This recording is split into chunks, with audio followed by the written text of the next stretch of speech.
Olá, eu sou o Pedro, eu estou aqui junto com a Viviane e a gente vai apresentar a nossa proposta de trabalho de conclusão de curso com o título Identificação Automatizada da Composição Corporal em Adultos a partir da tomografia computadorizada.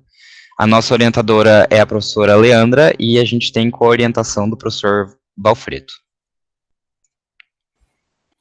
A nossa proposta, então, é projetar e desenvolver uma interface para a utilização de algoritmos de categorização e avaliação automática de tomografias computadorizadas, para a gente poder ter inferência da composição corporal em um paciente. Essa interface vai ser voltada para o uso por pesquisadores e profissionais da área de saúde. A justificativa do nosso trabalho se dá pela ausência dos valores nacionais de referência para avaliação dos diferentes tipos de tecido mole, de massa muscular, tecido adiposo visceral, entre outros.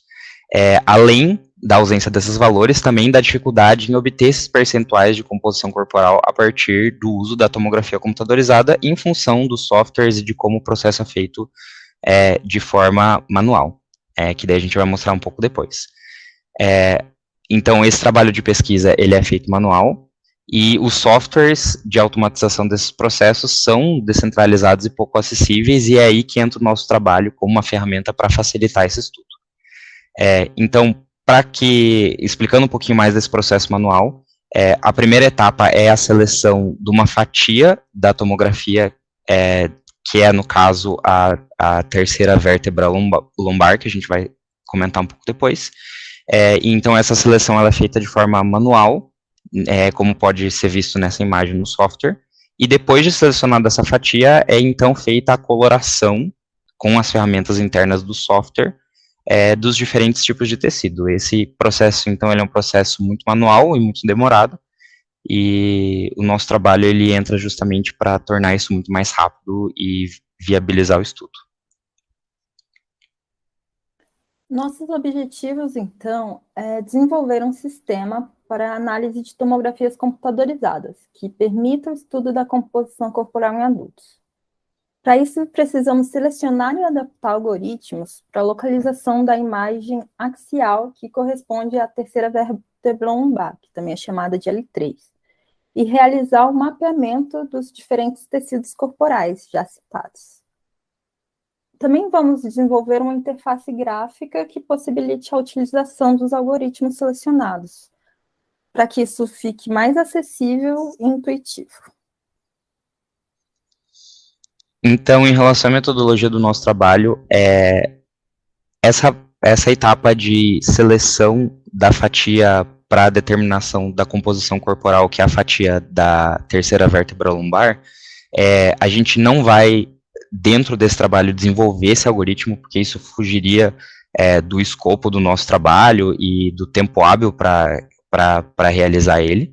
Então, o que a gente vai fazer é, ao invés disso, testar, selecionar e adaptar algoritmos já existentes que realizem essa tarefa para a gente. A gente vai se basear num desafio chamado Versê, que teve versões em 2019 e 2020. Esse desafio, ele compreendeu um dataset bastante grande de exames de tomografia computadorizada, e a gente vai justamente, então, adaptar e selecionar os algoritmos submetidos para esse desafio, para que a gente possa cumprir com essa parte do processo. Depois de feito isso, então, tendo já essa fatia selecionada, a gente vai precisar desenvolver o algoritmo de coloração da fatia, de acordo com os níveis de escala de cinza da imagem. E, por fim, para que a gente possa juntar todos esses algoritmos, a gente precisa, então, a gente vai precisar projetar uma interface gráfica, a gente vai utilizar diagramas UML, para projetar tanto o software quanto a usabilidade, pensar na usabilidade, e então para que esse software possa ser usado para juntar os algoritmos e fazer a visualização do mapeamento dos tecidos realizado. Os resultados esperados deste trabalho consistem em um sistema que encontre a fatia L3 em exame de tomografia computadorizado e realize a coloração dos diferentes tecidos. É interessante que a interface gerada seja amigável e que os resultados da seleção e identificação, tanto da L3 como a coloração feita depois, tenham precisão suficiente para viabilizar o estudo da composição corporal em adultos, que é o ramo principal da nossa pesquisa. Muito obrigada. Obrigado.